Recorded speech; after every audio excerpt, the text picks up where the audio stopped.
नमस्कार दोस्तों, welcome to one day exam class. देखिए, रेलवे ने अपनी एनटीपीसी एग्जाम की डेट घोषित कर दी है। ये एग्जाम आपके 28 सितंबर 2020 से लेकर के मार्च 2021 तक चलने वाले हैं। तो इस वीडियो में लोग रेलवे एनटीपीसी का पिछले बार जो पेपर संपन्न हुआ था उसके मैथ के सारे क्वेश्चनों को हल करने जा रहे हैं। देखिए, पिछले साल का पेपर लगाने से आपको ये फायदा होता है, इससे आपको मैथ का लेवल मालूम चलेगा, पिछले बार जो एग्जाम हुआ था उसका लेवल कैसा था और किस पैटर्न में क्वेश्चन पूछे जा रहे हैं, किन चैप्टर सवाल ज़्यादा पूछे गए, किन चैप्टर सवाल कम पूछे गए हैं और इन सारे क्वेश्चन में से आप कितने क्वेश्चन को हल कर पा रहे हैं, इसे भी आप लोग कमेंट बॉक्स में बताने का प्रयास कीजिएगा। आज का देखिए, मेरा पहला क्वेश्चन एक सीढ़ी है जो एक सीधी दीवार के साथ में खड़ी है। तो हम लोग क्या करते हैं, डायग्राम को साथ साथ बनाने का प्रयास करते हैं। ये दीवार हमने मान लिया, ये फर्श है और इस सीढ़ी को हमने दीवार के सहारे से लगा दिया। इसको ए पॉइंट मान लीजिए, ये बी पॉइंट आपका और ये सी पॉइंट हो जाएगा। तो आगे क्या कह रहा है, सीढ़ी का शीर्ष कहाँ पर है, ए पॉइंट पर है, फर्श से 9 मीटर की ऊंचाई पर है, फर्श से कहाँ पर है, बी पर है। तो ये 9 मीटर की ऊंचाई आपको दे रखी ए बी वाली। और सीढ़ी कौन सी है आपकी, ए सी जो है ये आपकी सीढ़ी है। सीढ़ी के निचला सिरा कहाँ पर है, सी पॉइंट पर है। अगर इसे 3 मीटर और दूर किया जाता है, मतलब सी से 3 मीटर अगर आप और दूर करेंगे इसे, मान लिया ये पॉइंट जो है डी हो गया, तो सीढ़ी का शीर्ष दीवार के निचले सिरे के बराबर हो जाता है। मतलब कि सीढ़ी का ए पॉइंट जो था वो बी पॉइंट पर आ जाएगा, सीढ़ी बिल्कुल से लेट जाएगी बी डी लंबाई के बराबर। ठीक है, हमने मान लिया बी सी जो है एक्स है, तो बी डी कितना हो जाएगा, एक्स प्लस 3 हो जाएगा। समझ में आ रहा है आपको। देखिए, बी सी को हमने एक्स मान लिया, तो ये डी सी आपका 3 मीटर और बढ़ा रहा था, तो बी डी कितना हो जाएगा, एक्स प्लस 3 हो जाएगा। और पहले सीढ़ी इस प्रकार से खड़ी थी दीवार के सहारे से, अभी सीढ़ी क्या हो गई, 3 मीटर हमने दूर किया, सीढ़ी बिल्कुल से नीचे लेट गई, तो सीढ़ी की लंबाई जो हो गई वो एक्स प्लस 3 मीटर हो गई। ठीक है, यहाँ पर से आपको सीढ़ी की लंबाई मालूम चल गई और सीढ़ी की लंबाई आपको ज्ञात करनी है। तो एक्स की वैल्यू अगर आप निकाल लेंगे तो एक्स प्लस 3 कर देंगे तो सीढ़ी की लंबाई आपको मालूम चल जाएगी। तो हम क्या करते हैं, फिर से पहले वाले ट्रायंगल के ऊपर आते हैं। ये आपकी एक्स प्लस 3 सीढ़ी हो गई, पहले हमने इसको एक्स माना था और ये 9 मीटर आपको दे रखा था, तो ये आपका पाइथागोरस यहाँ पर लग सकता है। ये कड़ हो गया, ये बेस हो गया और ये आपका लंब हो गया। तो लंब का square 9 square plus x square, base का स्क्वायर बराबर कर्ण का स्क्वायर होता है एक्स प्लस 3 का स्क्वायर कर दीजिए। यहाँ से एक्स की वैल्यू निकालने का प्रयास करते हैं। 9 का स्क्वायर 81 हो जाएगा एक्स स्क्वायर, और एक्स प्लस 3 का स्क्वायर करेंगे तो x square plus 9 plus 6x बनेगा। तो एक्स स्क्वायर यहाँ से डिवाइड हो जाएगा, 81 में से 9 जाएगा, कितना बचेगा, 6x बराबर 72। तो x बराबर आ जाएगा 12। x बराबर 12 आ गया तो सीढ़ी की लंबाई हमने मानी थी x प्लस 3, तो 12 3 15, तो सीढ़ी की लंबाई 15 मीटर हो जाएगी। सही ऑप्शन हो जाएगा इसका बी वाला ऑप्शन। अगर आपको वीडियो अच्छा लग रहा हो तो वीडियो को लाइक कर दीजिएगा। अगर आप चैनल पर पहली बार आ रहे हो तो नीचे आपको लाल रंग का सब्सक्राइब का बटन दिखेगा, उसे दबाकर लाल से काला कर दीजिएगा ताकि आने वाली वीडियो जो है आपके पास सबसे पहले पहुँच सके। दूसरा क्वेश्चन है, किस मूलधन का 9 वर्षों में साधारण ब्याज की 8% वार्षिक दर से वही ब्याज होगा जो 800 रुपये का 3 वर्षों में साधारण ब्याज की 9/2% वार्षिक दर पर होता है। तो यहाँ पर आपको क्या दे रखा है, ये 2 कंडीशन आपको दे रखी हैं और दोनों कंडीशन में क्या कह रहा है, वही ब्याज होगा। मतलब ब्याज जो है वो दोनों कंडीशन पे निकालने पर सेम आ जाएगा, तो आपको मूलधन निकालना है। तो ब्याज का फार्मूला क्या होता है, मूलधन गुणे दर गुणे समय बटे 100। ये आपको 2 बार लगा करके दोनों को बराबर कर देना है। तो यहाँ पर देखिए, किस मूलधन हमने मान लिया एक्स मूलधन पर 9 वर्षों में, वर्ष हमने 9 और 8 आपको दे रखा है, जो दर है बटे 100 कर दीजिए। और ये ब्याज हमने निकाल लिया और ये ब्याज किसके इक्वल टू होगा, जो 800 रुपये मूलधन था, 3 वर्ष था और दर आपको दे रखी है 9/2 करेंगे और 100 तो नीचे आएगा ही आएगा। तो यहाँ पर से आप x की वैल्यू निकाल लेंगे तो वही मूलधन होगा। देखिए, 100 से 100 कट जाएगा, 9 से 9 कट जाएगा और ये 2 से 800 काटेंगे, बचेगा 400 और यहाँ पर से 8 5 40, तो 50 त्रिका 150। तो 150 रुपये जो होगा वो मूलधन आपसे पूछा था, तो x की वैल्यू हमने 150 निकाली। ऑप्शन नंबर सी जो है ये राइट आंसर होगा। देखिए, तीसरा क्वेश्चन है, इस वीडियो में हम लोग मैथ के सारे क्वेश्चन को हल कर रहे हैं। तो क्वेश्चन नंबर 10 जो है वो मैथ का तीसरा क्वेश्चन है। 30 लीटर नमक के घोल में 5% नमक है, इस घोल में कितने लीटर पानी और मिलाया जाना चाहिए ताकि परिणामी घोल में नमक की मात्रा 3% बचे। देखिए, यहाँ पर आपको एक घोल दे रखा है नमक और पानी का, जिसमें नमक जो है पहले 5% है 30 लीटर नमक के घोल में, फिर आपसे कह रहा है इसमें पानी और कितना हम मिला दें, जो 5% नमक है उसकी मात्रा 3% बचे। तो इस प्रकार के क्वेश्चन को करने के लिए आप सबसे पहले पूरा घोल लिख लीजिए, कितने लीटर का है, 30 लीटर का है, और इसमें नमक कितना परसेंट है, 5% है, तो मल्टीप्लाई कर लीजिए। अब क्या कह रहा है, कितने लीटर पानी और मिलाया जाना चाहिए, तो हमने मान लिया इस 30 लीटर घोल में 1 लीटर पानी और मिला देना चाहिए। तो परिणामी नमक का घोल कितना हो जाता है, गुणे 3% बचता है। पहले 5% था, अभी 3% है। अब क्या करिए, इसे खोल दीजिए कोष्टक को, 3 से पहले काट देते हैं, 10 बचेगा, तो इधर आ जाएगा आपका 50 और 30 + x बचेगा, तो x आ जाएगा यहाँ पर से 20। मतलब कि 20 लीटर पानी और मिला दें तो नमक की मात्रा 3% बचेगी। तो इसका सही ऑप्शन कौन सा हो जाएगा, सही ऑप्शन होगा इसका ए नंबर। यहाँ पर से आप लोग नीचे जा करके ऑप्शन भी देख सकते हैं। देखिए चौथा क्वेश्चन है, यदि a + c + 1 बराबर आपको 0 दे रखा है तो इसकी वैल्यू आपको निकालनी है। देखिए इस प्रकार के क्वेश्चन को आप 2-3 टाइप से कर सकते हैं। पहला टाइप देखिए, यहाँ पर से आप a + c की वैल्यू आपको निकलेगी -1, इन दोनों तरफ आप क्यूब कर देंगे तो यहाँ पर से आप इसकी वैल्यू को निकाल सकते हैं। मैं आपको एक सिंपल मेथड और बताता हूँ। यहाँ पर से देखिए a + c + 1 जो है वो 0 बन रहा है। अगर a की वैल्यू हम यहाँ पर -2 माने, c की वैल्यू यहाँ पर हम 1 माने, और 1 तो आपको दे ही रखा है, तो आप इन तीनों को जोड़ेंगे तो ये 0 बनेगा। तो हमने a की वैल्यू -2 मान लिया और c की वैल्यू को 1 मान लिया। तो यहाँ पर आप लोग रखिए, इसमें रख देंगे तो इसका उत्तर आपको प्राप्त हो जाएगा। तो यहाँ पर आप क्यूब करेंगे, 2 दूनी 4 दूनी 8, और माइनस में तो -8 निकलेगा। c को हमने 1 माना है और +1 हो जाएगा, और माइनस माइनस ये प्लस हो जाएगा, तो 3 दूना 6, यहाँ पर से इसकी वैल्यू 6 आ जाएगी। 6 2 8, देखिए प्लस वाला को जोड़ेंगे तो 8 निकलेगा, और एक माइनस है, 8 और 8 घट करके इसका आंसर जो है वो 0 बचेगा। तो इस तरह आप लोग करने का प्रयास करिएगा, इससे आपको सिंपल तरीके से उत्तर जो है वो 0 निकल कर चलाएगा। इसका ऑप्शन कौन सा है, डी नंबर सही ऑप्शन होगा। देखिए यहाँ पर आपको एक कंप्रीहेंशन दे रखा है, इससे आपके 2-3 क्वेश्चन लगेंगे। यहाँ पर एक सारणी है 2005 से लेकर के 2010 तक की 5 निर्माता कंपनी है कार की, उनकी घरेलू बिक्री को दर्शित करता है। ये आंकड़े जो सभी आपको नीचे दिखाए जा रहे हैं ये सभी हजारों में है, ठीक है। तो 2005, 6, 7, 8, 9, 10 ये ऊपर लिखा गया वर्ष हैं, ये कंपनी आपको दे रखी हैं। तो प्रश्न की ओर चलते हैं। प्रश्न में आपसे पूछ रहा है, दी गई जोड़ी में से दी गई अवधि में किस जोड़ी का कार विक्रय सबसे अधिक था, ठीक है। तो आपको एल का 2009 में देखिए, एल का 2010 में, एल का 2008 में, ओ का 2008 में। तो अगर आप इसको यहाँ पर देखेंगे, एल का 2009 में, एल का 2009 में तो 520 निकल रहा है, 520 है। एल का 2010 में 510 निकल रहा है, एल का 2008 में 500 निकल रहा है, और ओ का 2008 में देखेंगे, ओ का 2008 में तो 415 निकल रहा है। तो सबसे ज़्यादा विक्रय किसका है, एल का 2009 में। तो इसका सही ऑप्शन कौन सा होगा, सही ऑप्शन होगा ए वाला ऑप्शन। देखिए नेक्स्ट क्वेश्चन फिर से सारणी से है, ये सारणी आपको दे रखी है और नीचे आपसे प्रश्न पूछ रहा है, वर्ष 2006 में निर्माता एम का कारों की घरेलू बिक्री में कितना हिस्सा था। तो 2006 की ओर चलते हैं हम लोग। 2006 के आंकड़े ये हैं, सभी कंपनियों के आंकड़े हैं, आपसे एम का परसेंटेज पूछ रहा है।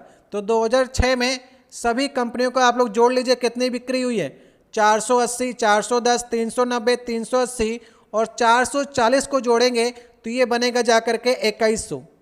सबको जोड़िए आप लोग, 2100 बनेगा। और एम का हिस्सा पूछा है, तो एम का हिस्सा कितना है, 410 है। इसका परसेंटेज निकालना है तो 100 से आपको मल्टीप्लाई करना पड़ेगा।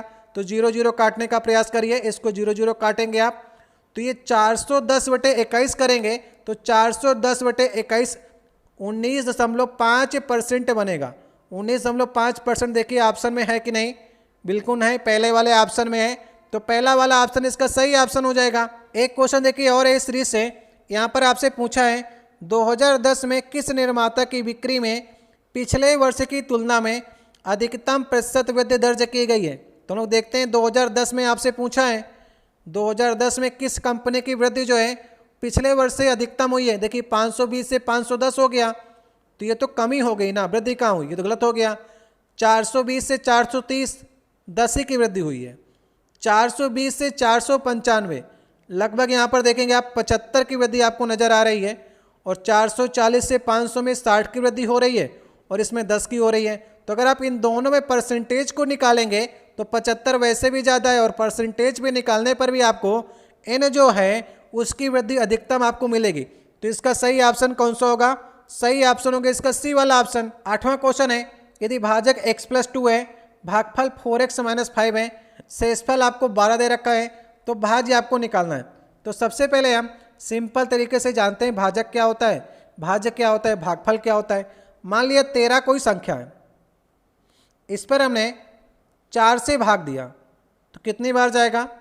4 3 12 और एक शेषफल बच गया। तो एक तो शेषफल हो गया, जिससे हमने भाग दिया उसे कहते हैं भाजक, और जितनी बार गया उसे कहते हैं भागफल। ठीक है, तो अगर हम भाजक का भागफल से मल्टीप्लाई करते हैं 4 3 12 और शेषफल को जोड़ देते हैं तो बीच वाला मतलब भाज्य आपको मिल जाता है।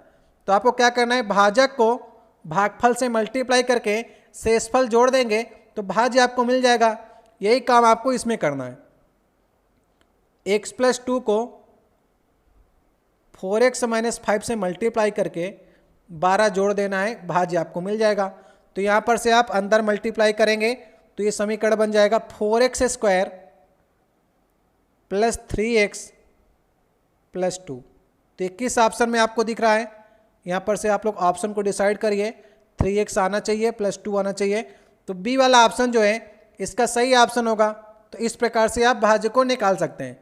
भाजक गुणे भागफल धन शेष जो है इस तरह भाज्य निकल आता है। लेकिन 9वां क्वेश्चन है, नई सरकारी नीति में प्याज के मूल्य में 35% की वृद्धि की जाती है। एक व्यक्ति को प्याज की खपत में कितने % कम कर देना चाहिए ताकि उसके व्यय में कोई वृद्धि ना हो? यहाँ पर आपको कितनी दे रखी वृद्धि?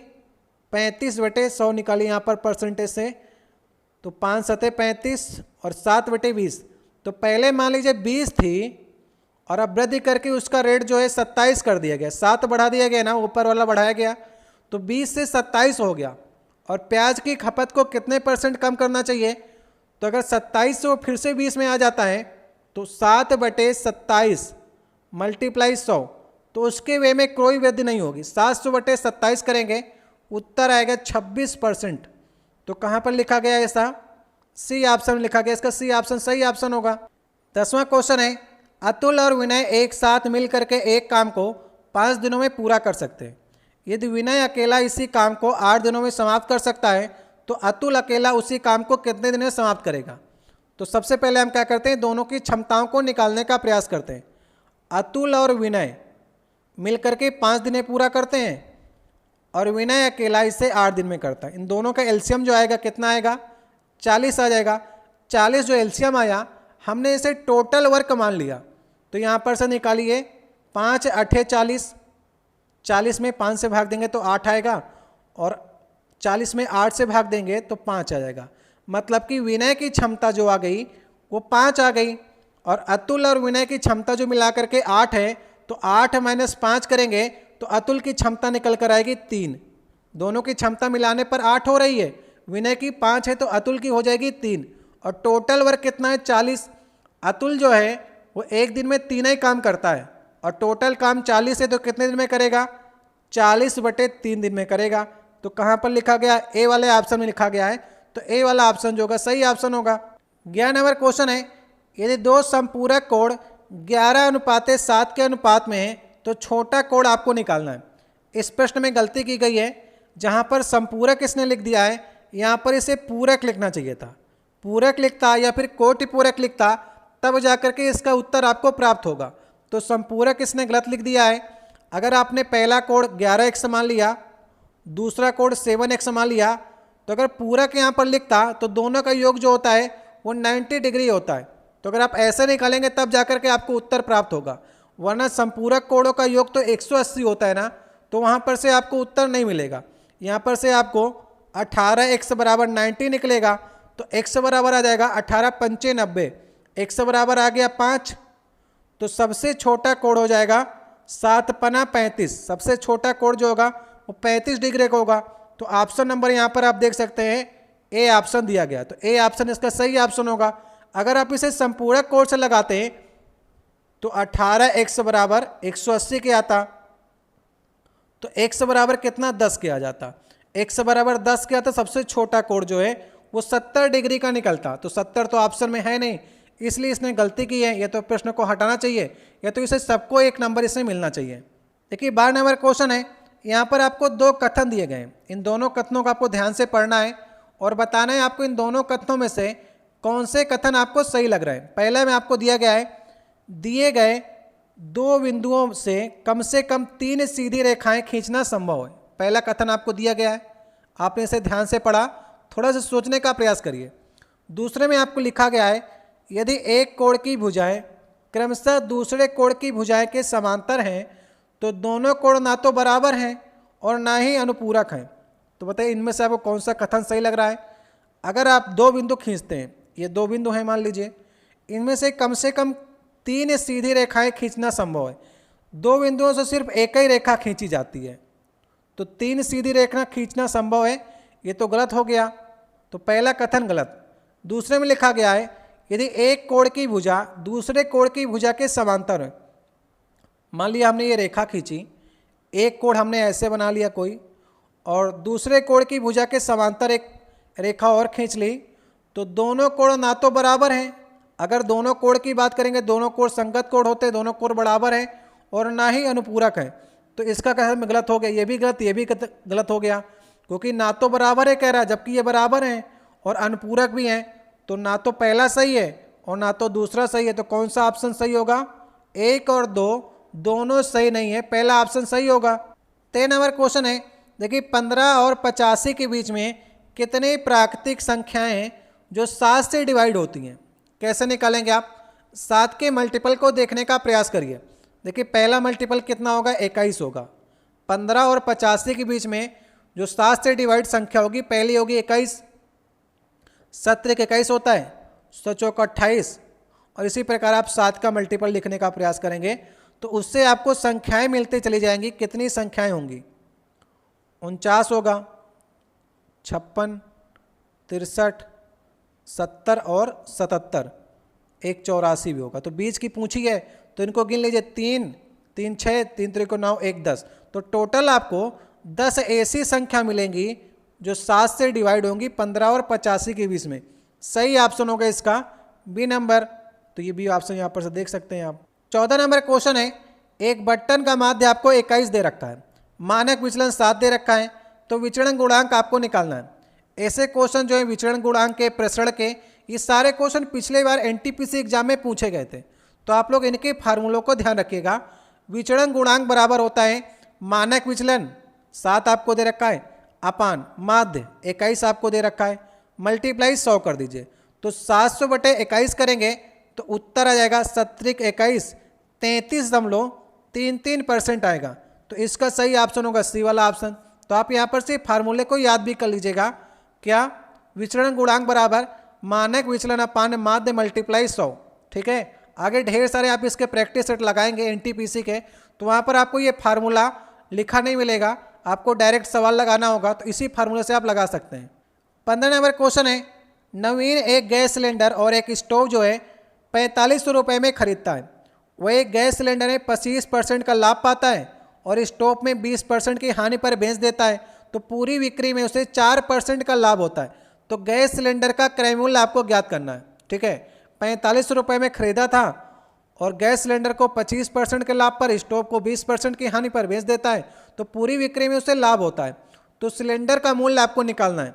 देखिए एक तो x मानकर आप लगा सकते हैं, दूसरा यहाँ पर एलिगेशन लगा सकते हैं। x मानने के लिए आपने मान लिया गैस सिलेंडर जो x रुपये का है, तो स्टोव कितने का हो जाएगा? 4500 माइनस x का। ऐसे करके आप इसमें 25%, इसमें 20% की हानि बराबर कर सकते हैं, टोटल में 4% से। तो वैसे थोड़ा आपको लंबा पड़ेगा, मैं आपको सिंपल सा एलिगेशन का मेथड बताता हूँ। देखिए गैस सिलेंडर यहाँ G बना लीजिए, स्टोव को S बना लीजिए। यहाँ पर कह रहा है कि 25% का लाभ होता है जब उसे बेचता है, तो 25% का लाभ मतलब गैस सिलेंडर में 100 की चीज़ 125 की हो जाएगी।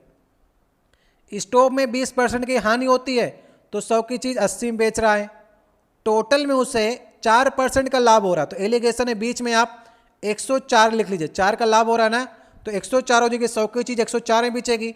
अब इसका रेशियो निकालने का प्रयास करिए। यहाँ से आप इसको 125 से 104 घटाएंगे तो कितना निकल कर आएगा? 21 निकलेगा। और 104 में से 80 घटाएंगे तो कितना निकलेगा? 24 निकलेगा। इन दोनों का रेशियो आ गया गैस और स्टोव का। तो 24 से 21 को डिवाइड करेंगे तो कितना आ जाएगा? 3 8 24 और 3 7 21। तो 8 और 7 का रेशियो आ गया। इनके जो 4500 रुपये को बांटना है वो 8 और 7 के रेशियो से बटेगा। तो गैस सिलेंडर का आपको रेट पूछा है तो 8 बटे 8 7 का योग करेंगे तो 15 आ जाएगा, मल्टीप्लाई 4500। तो 15 तियाँ 45, 300 का 8 मल्टीप्लाई करेंगे 8 3 2400। तो गैस सिलेंडर जो होगा उसका मूल्य होगा 2400 रुपये। इसका बी वाला ऑप्शन सही ऑप्शन होगा। 16 नंबर क्वेश्चन है, 5 क्रमागत सम संख्याओं का औसत 40 है। इन संख्याओं में से सबसे छोटी संख्या का मान आपको निकालना है। अगर आप प्रश्न लगाना सीखना चाहते हैं तो सबसे पहले एक बार आप लोग प्रयास करिए। पहले समय लेकर के वीडियो को पॉज करके पहले आप लोग लगाने का प्रयास करिए, उसके बाद हमारे उत्तर को देखने का प्रयास किया करिए आप लोग। अगर हमने पहली संख्या x मान ली तो दूसरी संख्या अपने आप x+2 हो जाएगी, तीसरी संख्या x+4 हो जाएगी, चौथी संख्या x+6 हो जाएगी और पांचवी संख्या x+10 हो जाएगी। क्योंकि आपसे सम संख्या पूछा है तो सम संख्याओं में 2 2 की बढ़ोतरी होती है। क्या कह रहा है? इन 5 क्रमागत सम संख्याओं का औसत आपको 40 दे रखा है तो सबको जोड़ लीजिए। इन सबको जोड़ करके बटे 5 करके बराबर कर दीजिए 40 के। अगर आप इन सबको जोड़ेंगे तो ऊपर आ जाएगा 5x + 20 और औसत निकालना है तो 5 बराबर आपको 40 के दे रखा है तो कितना आ जाएगा? 5x + 20 और 5 उधर मल्टीप्लाई होगा जा करके तो 5 चौको 20, 200 बनेगा। 5x बराबर 180 के तो x बराबर कितना आ जाएगा? 36 के। तो सबसे छोटी संख्या 36 होगी, उसके बाद अगली संख्या 38 होगी, फिर 40 42 44, इस तरह से आपको सारी संख्याएं मिल जाएंगी। सबसे छोटी संख्या यहाँ पर से आपको 36 सही ऑप्शन होगा, बी वाला। 17 नंबर क्वेश्चन है, विकास ने 4 रुपये के 5 केले खरीदे और 5 रुपये में 4 केले बेच दिए तो उसका लाभ परसेंटेज आपको निकालना है। ऐसे क्वेश्चन मैंने आपको कराए हुए हैं। मैंने आपको एसएससी का CHSL अक्टूबर 2020 में जो पेपर संपन्न हुआ है उसके 2 आपको मैथ के सेट कराए थे। तो वहाँ पर मैंने आपको इसकी ट्रिक बताई थी। आपको लेटेस्ट वाला 2020 में किस प्रकार के मैथ के क्वेश्चन पूछे जा रहे हैं NTPC के लिए मैंने ये पेपर आपको कराया था। आप लोग प्ले स्टोर में जा करके वहाँ पर से देख सकते हैं। और मैंने आपको NTPC के लगभग 13 सेट कराए हुए हैं, 1 से लेकर के 13 तक सेट कराए हैं, जिससे मैंने आपको 1 से लेकर के 100 तक के सारे क्वेश्चन हल कराए हैं। जिसमें आपको रीजनिंग क्वेश्चन मिलेंगे, मैथ के क्वेश्चन मिलेंगे, GS के क्वेश्चन मिलेंगे। इस सेट में हम सिर्फ मैथ की चर्चा कर रहे हैं। मैं आपको 13 सेट जो है 1 से लेकर के 100 तक के क्वेश्चन का पहले भी दे चुका हूँ। आप लोग NTPC एग्जाम के पहले उसे देख करके अवश्य जाइएगा। यहाँ पर देखिए, सबसे पहले क्वेश्चन करने के लिए आप इस तरह से लिखिए, 4 रुपये के 5 केले और 5 रुपये के 4 केले। तो केलों को बराबर करने का प्रयास करिए। यहाँ पर 5 है, यहाँ पर 4 है। अगर आपको बराबर करना है तो मल्टीप्लाई करना पड़ेगा। टोटल पद में 4 से मल्टीप्लाई कर दीजिए और नीचे वाले में टोटल पद में 5 से मल्टीप्लाई कर दीजिए। अब मल्टीप्लाई करेंगे तो बनेगा 4 चौको 16 और 4 पंचे 20 और नीचे आप मल्टीप्लाई करेंगे तो 25 और 20। यहाँ पर से आपने देखा कि आपने केलों की संख्या को बराबर कर लिया। उसने खरीदा था 20 केले 16 रुपये के और बेच दिया 20 केले 25 रुपये के। तो लाभ कितने का हुआ? लाभ हुआ उसे 16 9 25, 9 का लाभ हुआ ना। तो कैसे लिखेंगे आप इसे? 9। और लाभ किस में से हुआ है? 16 से हुआ ना। ऐसे कर लीजिए। परसेंटेज निकालेंगे तो आएगा इसका 56.25% आएगा। तो जो कि आपको ऑप्शन नंबर डी में दे रखा है। तो केलों को बराबर कर लेंगे तो रुपए से आप देख लीजिए घाटा हो रहा है या फिर फायदा हो रहा है। तो 56.25% का लाभ हुआ है। डी ऑप्शन सही ऑप्शन है। 18 नंबर क्वेश्चन है, यहाँ पर आपको x + y का स्क्वायर माइनस xy बराबर 0 दे रखा है। तो इसकी वैल्यू आपको ज्ञात करनी है। करने का प्रयास करिए। यहाँ पर देखिए a³ - b³ का फार्मूला लगाइए और बटे में x - y है। तो a³ - b³ का फार्मूला क्या होता है? एक कोष्टक में आप x - y लिखते हैं, दूसरे कोष्टक में x² + y²। अगर माइनस का है तो यहाँ पर +xy आता है। ठीक है, ये ध्यान रखिएगा। और यहाँ पर बटे आपको दे रखा है x - y। तो यहाँ पर से पहला वाला पद तो ये डिवाइड हो जाएगा। ये बचेगा x² + y² + xy बचेगा। x² plus Y square plus X Y बचा। अगर हम इसमें एक्स वाई जोड़ देते हैं, अगर जोड़ेंगे तो घटाना भी पड़ेगा आपको, तो ये 2xy बन जाएगा। एक्स वाई जोड़ करके 2xy और X square plus 2xy X plus Y का होल स्क्वायर बन जाएगा। ठीक है, माइनस एक्स वाई बचेगा। और आप शुरुआत में देखिए आपको दे रखा है एक्स प्लस वाई का whole square minus X Y की वैल्यू आपको दे रखी 0, तो इसकी वैल्यू रख दीजिए 0, तो उत्तर कितना आ जाएगा? 0 आ जाएगा। सही ऑप्शन होगा इसका सी वाला ऑप्शन। 19 नंबर क्वेश्चन है, एक लड़का अपनी वास्तविक गति की 10/9 गति से दौड़ता हुआ 2 घंटे 20 मिनट 24 सेकंड में 39 किलोमीटर की दूरी तय करता है। तो लड़के की वास्तविक गति आपको निकालनी है। तो सबसे पहले आपको चाल बराबर दूरी बटे समय का फार्मूला तो याद ही होगा। तो यहाँ पर आपको दूरी दे रखी है, चाल भी आपको दे रखी है, लेकिन 10/9 में दे रखी है, x मान लीजिएगा। और आपको समय दे रखा, समय आपको 2 घंटे 20 मिनट 24 सेकंड दे रखा। या तो सबको आप इसे सेकंड में चेंज करिए या फिर इसे आप घंटे में चेंज कर लीजिए, तो किलोमीटर पर घंटे में आंसर भी निकलना है, तो इसको आप घंटे में चेंज करने का प्रयास करिए। तो 24 सेकंड को आप अगर मिनट में चेंज करेंगे तो 60 से आपको भाग देना होगा। 12 दूना 24, 12 पंचे 60, तो 2/5 जो आया यह मिनट में चेंज हो गया। तो आप इसे 20 में जोड़ सकते हैं, 20 प्लस 2/5, तो ये कितना बनेगा जा करके 102/5। 102/5 मिनट हो गया। और मिनट को 60 से भाग करेंगे, अगर आप 60 से भाग करेंगे तो ये घंटा हो गया। इसको काटने का प्रयास करिए, 6 से काटेंगे, 6 कन्नम 6 और 6 सत्ते 42, 6 धाम का 60, तो 17/50 बना। 17/50 घंटा आ गया। और अब इसे 2 घंटे में जोड़ सकते हैं, तो 2 प्लस 17/50, तो 50 दूना 100, 117/50। तो 117/50 जो आया, इन टोटल को सबको हमने जोड़ लिया, ये घंटे में चेंज हो गया 117/50। ठीक है, अब चाल बराबर दूरी बटे समय लगाते हैं। यहाँ पर क्या लिखा है? अपनी वास्तविक गति की, माना हमने वास्तविक गति जो है वो x है, x की 10/9 x से वो क्या कर रहा है? दौड़ रहा है। ठीक है, वास्तविक गति x है, तो वास्तविक गति की 10/9 x से दौड़ रहा है। चाल हो गया ये, दूरी आपको 39 दे रखी है, समय हमने 117/50 निकाला हुआ है। x की वैल्यू निकाल लेंगे तो वास्तविक गति हमने x मानी है तो निकल आएगा। x की वैल्यू यहाँ पर से आप निकालेंगे तो निकल कर आएगी 15। ठीक है, गुणा भाग करिएगा, सिंपल सा है, x बराबर 15 निकल कर आएगा। तो सही ऑप्शन हो जाएगा इसका ए वाला ऑप्शन। अगर आप इसे सेकंड में चेंज करते हैं तो यहाँ पर से दूरी को भी आपको मीटर में चेंज करना होता, तब आप डिवाइड करते हैं, लास्ट टाइम मीटर पर सेकंड में निकलता, और मीटर पर सेकंड को फिर से आपको किलोमीटर पर घंटे में चेंज करना होता। तो इसलिए पहले ही हमने इसे घंटे में चेंज कर लिया, इससे बाद में चेंज करने से आपको फायदा मिलेगा। सही ऑप्शन होगा ए वाला। 20 नंबर क्वेश्चन है, यदि क्षैतिज जमीन पर एक ऊर्ध्वाधर पोल की छाया की लंबाई उसकी ऊंचाई की √3 गुना है तो उन्नयन कोण आपको निकालना है। ठीक है, ये छाया हो गई नीचे वाली और कोई पोल है ये, उसकी ऊंचाई जो है √3 आपको दे रखी। क्या दे रखी है?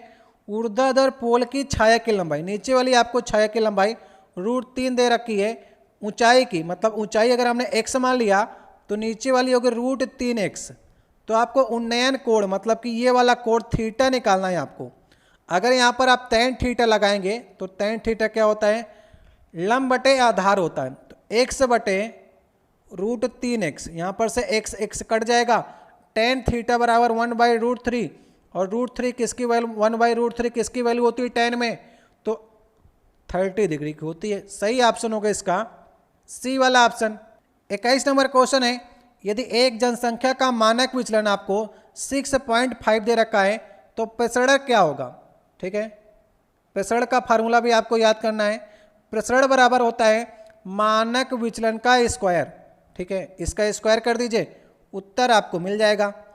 देखिए 5 जब लास्ट में हो तो उसका मल्टीप्लाई करने का तरीका होता है, अगर आप इसको स्क्वायर निकालना है, 2 बार मल्टीपल करना है, तो इसको लिख लीजिए 5 × 25, पहले 25 लिख लीजिए, और 6 तो यहाँ पर लिखा ही है, 6 से एक बड़ा 7 होता है, इन दोनों का मल्टीप्लाई कर लीजिए, 6 सत्ते 42, तो 42 25 जो होगा वो 65 और 65 का मल्टीप्लाई होगा।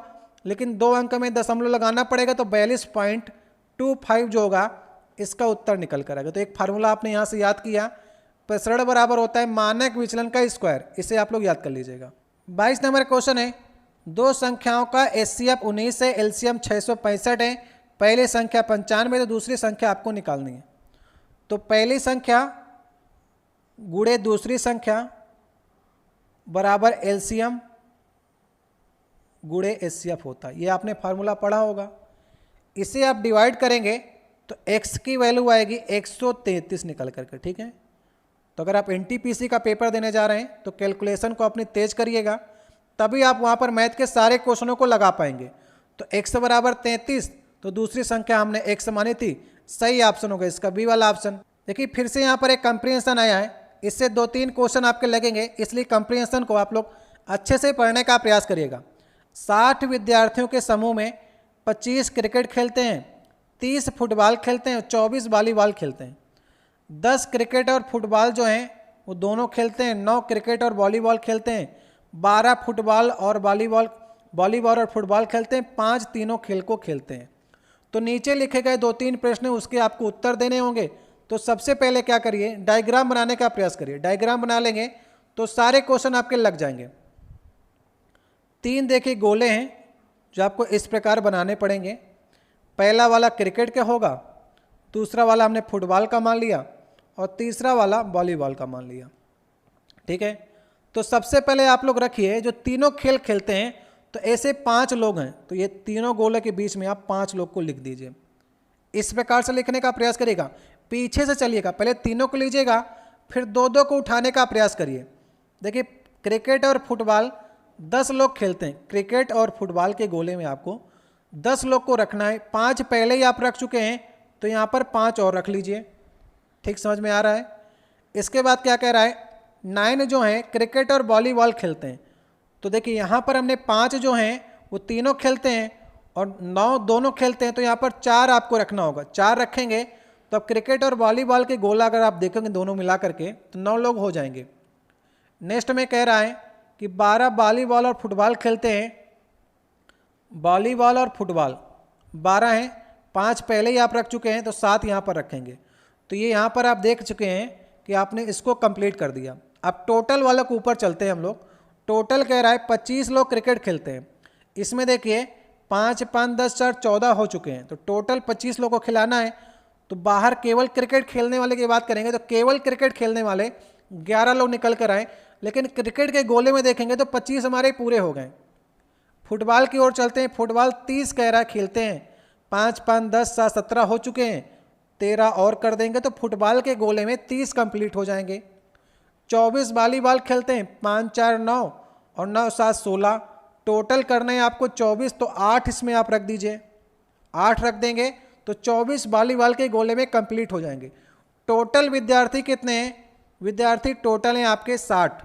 और गिनिए क्या 60 हुए कि नहीं हुए, गिनेंगे आप 11, 5, 5, 4, 7, 13, 8 गिनेंगे तो यहाँ पर आपको 53 मिलेंगे। मतलब 7 विद्यार्थी ऐसे हैं जो कोई खेल नहीं खेलते हैं, ये आपको ध्यान में रखना है।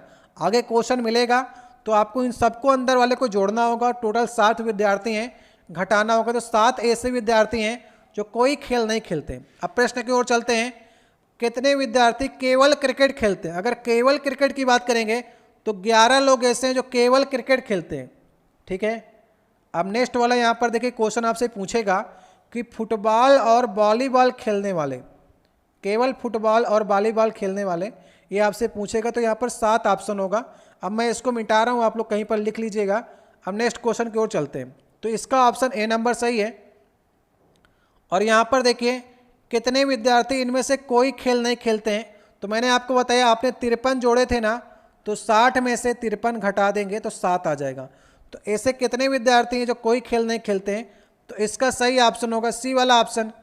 नेक्स्ट वाला क्वेश्चन देखिए क्या है, कितने विद्यार्थी केवल 2 खेल खेलते हैं। केवल 2 खेल कितने विद्यार्थी खेलते हैं, तो ऐसे को जोड़ने के लिए आपको 4 वाले गोले को देखेंगे। आप 4 देखेंगे तो क्रिकेट और वॉलीबॉल 4 लोग खेलते हैं, 5 देखेंगे 2 लोग खेलते हैं और 7, तो 5, 4, 9, 7, 16 ऐसे लोग हैं जो केवल 2 खेल खेलते हैं, ठीक है। 2 वालों को लीजिए जैसे ये गोला हुआ, ये गोला हो गया, तो इनके बीच में जो है इन्हें आपको लेना है, 3 वाले को नहीं लेना है, 2 वालों को लीजिएगा। तो एक में 4, 5, 7 आपको निकलेंगे, तो 16 निकल कर आएगा। आप देखिए मैं मिटा चुका हूँ, तो आप लोग कहीं पर बनाए होंगे तो आपको अच्छे समझ में आ रहा होगा। तो इसका सही ऑप्शन होगा डी वाला ऑप्शन।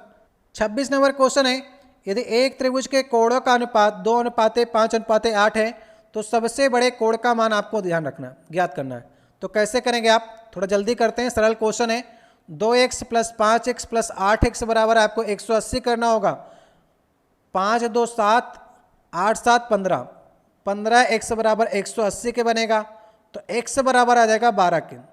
तो क्या कह रहा है, सबसे बड़े कोण, तो 12 8 96, सबसे बड़ा कोण कौन सा होगा, 96 डिग्री का होगा। सही ऑप्शन होगा इसका बी वाला ऑप्शन। 27 नंबर क्वेश्चन है, अनिल एक काम को 14 दिनों में, रोहित उसी काम को 21 दिनों में, दोनों मिल करके कुछ दिन काम करते हैं। उसके बाद अनिल जो है वो काम को छोड़ देता है।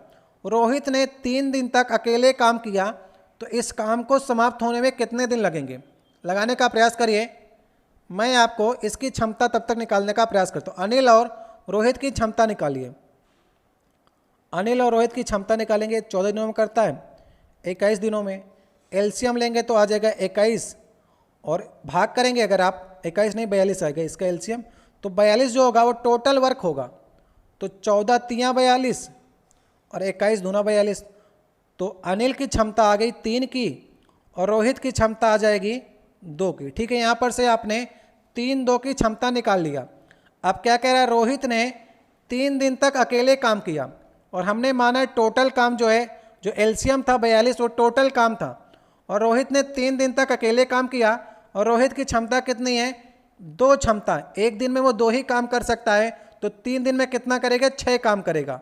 अकेले वाला 6 काम किया, और टोटल काम 42 था, तो 42 - 6 करेंगे, तो ये आ जाएगा 36।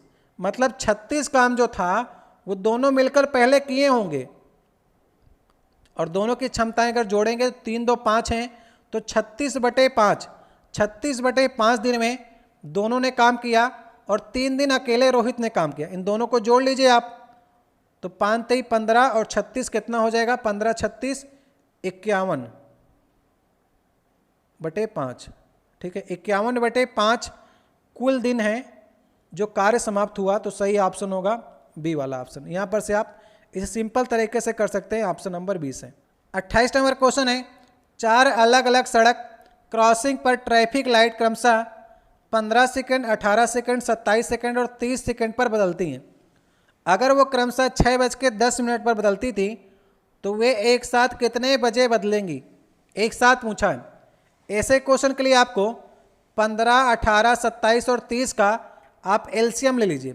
एलसीएम तो आप लेना जानते होंगे, इस तरह से आप इनका खींच करके एलसीएम ले लेंगे, तो एलसीएम निकल कर आएगा 270। ठीक है, 270 सेकंड आया ना, तो आप 270 सेकंड के बाद में ये एक साथ जो हैं वो जलेंगी या फिर बदलेंगी, आप कह सकते हैं। तो 270 का अगर आप 60 से भाग करेंगे, सेकंड से आप मिनट में बनाइए, 60 से भाग करेंगे तो 6 चौको 24, 4 मिनट 30 सेकंड।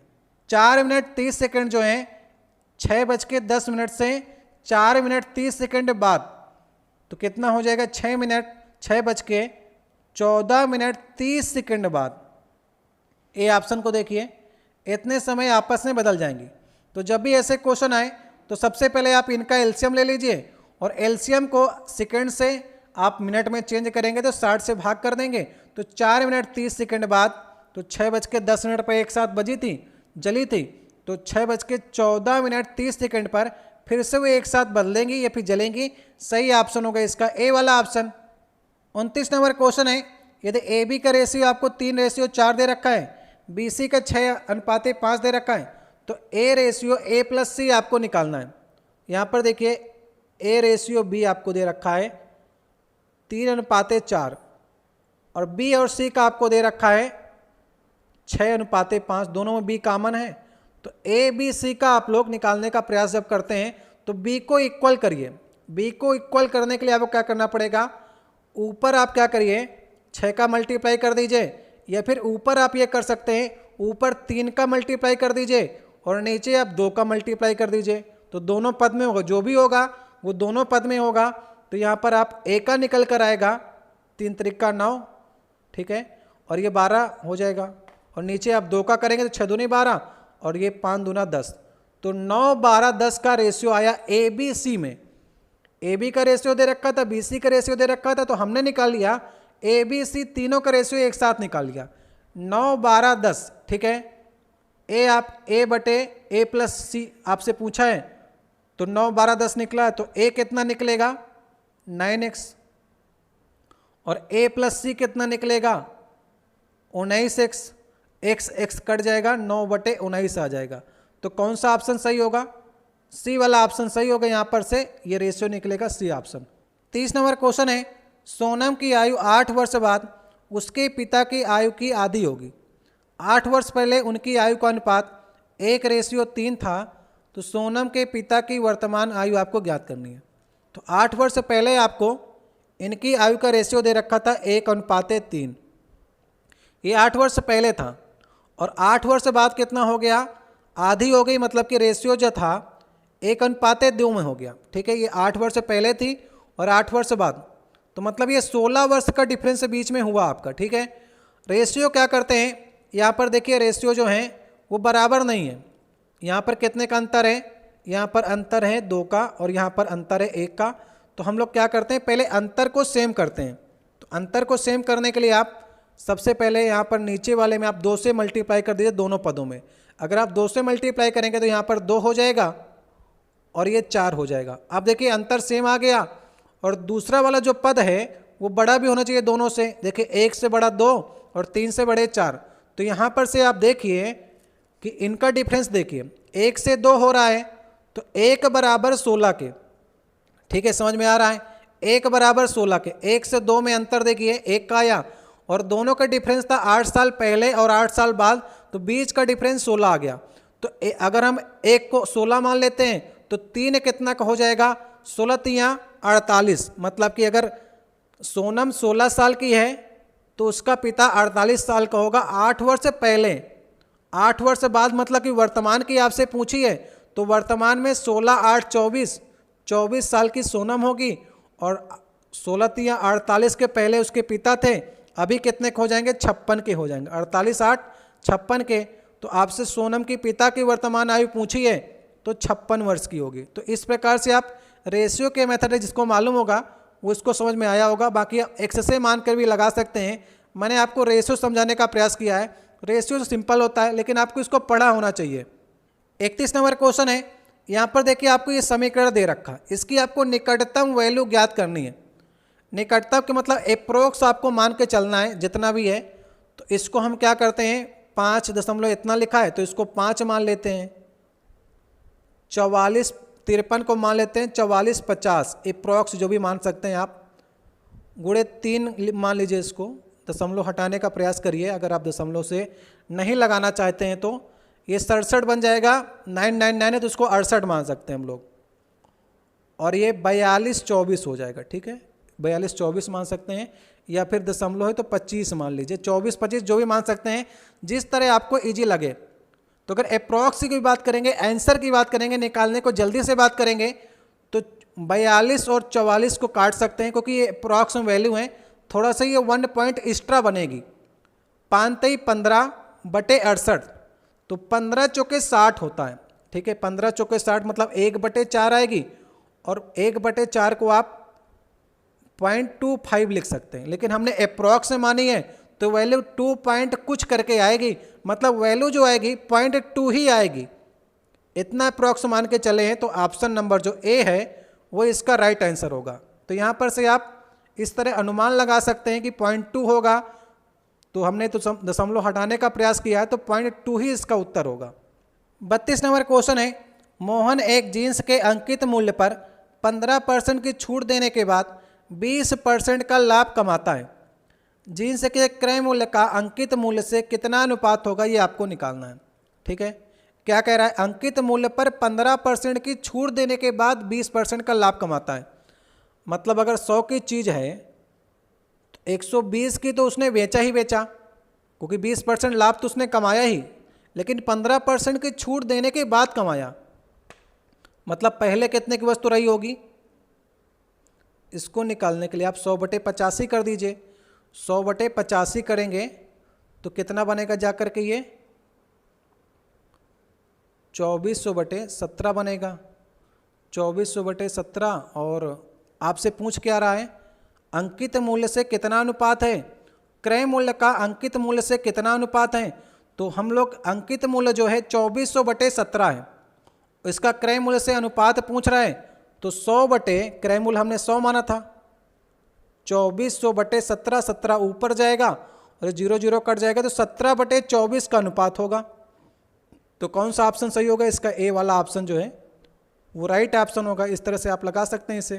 33 नंबर क्वेश्चन है, 10 प्रेक्षणों का माध्य 13 है, इसमें से 2 प्रेक्षण और जोड़ा जाता है तो नया माध्य 14 हो जाता है। तो 2 नए प्रेक्षणों का माध्य आपको ज्ञात करना है।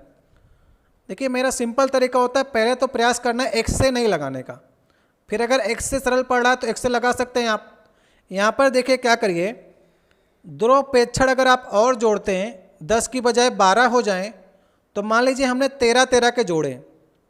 2 प्रेक्षण अगर 13 13 का जोड़ते हैं तो उनका माध्य 13 ही रहेगा, लेकिन ये क्या कह रहा है, नया माध्य 14 हो जाता है। 14 तो तभी होगा ना जब 10 2 12, 12 प्रेक्षणों में अगर हम एक एक और एक्स्ट्रा जोड़ेंगे तब जाकर के माध्य 13 से 14 होगा। सभी में हमको एक जोड़ना पड़ेगा, तो 12 में आप एक एक जोड़ेंगे तो 13 13 तो हम पहले मान चुके थे, 12 और ले लीजिए तो 13 दूनी 26, 12 38, तो दोनों का योग जो होगा 38 होगा।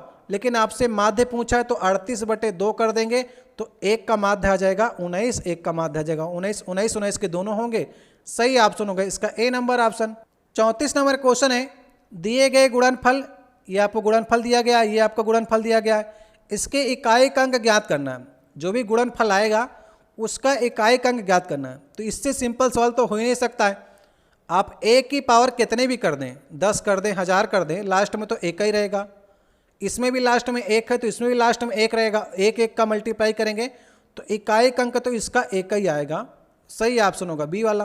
35 नंबर क्वेश्चन है, एक धनराशि 10 वर्षों में 2 गुना हो जाती है तो उसी दर पर 20 वर्षों में कितनी हो जाएगी। इसे क्वेश्चन करने के लिए आप गुने को देखिए, 2 गुना हो रही है, 2 - 1 कर लीजिए। उसी दर से 20 वर्षों में कितने गुना हो जाएगी, तो माना हम x गुना हो जाएगी, x - 1 कर लीजिए। और इधर वर्ष लिख लेते हैं, पहले 10 वर्षों में 2 गुना हो रही थी, अभी 20 वर्षों में कितने गुना हो जाएगी। इसे निकालने के लिए 2/x - यहाँ पर 2 से 1 घटाएंगे तो 1 आ जाएगा। 1/x - 1 बराबर 1/2, ठीक है। तो कितना आ जाएगा, x - 1 बराबर 2 आ जाएगा तो x बराबर 3। मतलब कि 3 गुना में, p के 3 गुना में 20 वर्षों में 3 गुना हो जाएगी। 20 वर्षों में मूलधन का 3 गुना हो जाएगी। कितना हो जाएगी, 3p हो जाएगी। सही ऑप्शन होगा इसका सी वाला ऑप्शन। इस प्रकार से आप सिंपल तरीके से निकाल सकते हैं। आज का देखिए हमारा 36 नंबर क्वेश्चन है। टोटल 100 क्वेश्चनों में से मैथ के 36 क्वेश्चन पूछे गए और आप लोग इन चैप्टरों पर ध्यान दीजिएगा, किस चैप्टर से ज़्यादा सवाल आपके पूछे गए हैं, किससे कम पूछे गए हैं। यहाँ पर माध्य से कितने क्वेश्चन आए, विचरण गुणांक प्रसरण से कितने क्वेश्चन आए, इसी सब के लिए पिछले साल के पेपर को लगाया जाता है। और लगभग अप्रॉक्स में 36 क्वेश्चन आपको मिले हैं। 36 से 40 हो सकते हैं, 32 हो सकते हैं, 30 हो सकते हैं, मतलब कि 30 से ज़्यादा ही क्वेश्चन पूछे जाएंगे।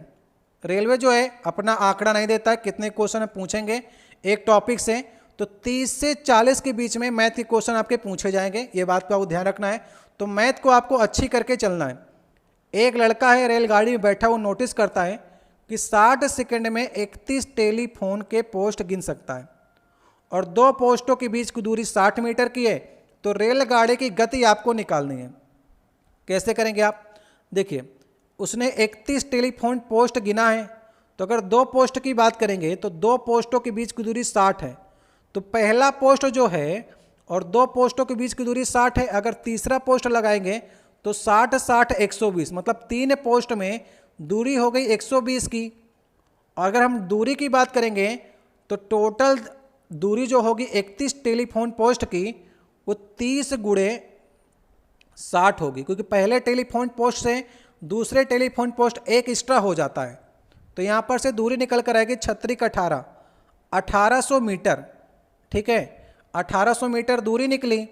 और यहाँ पर आपको समय दे रखा है, इससे आप चाल निकाल लीजिए।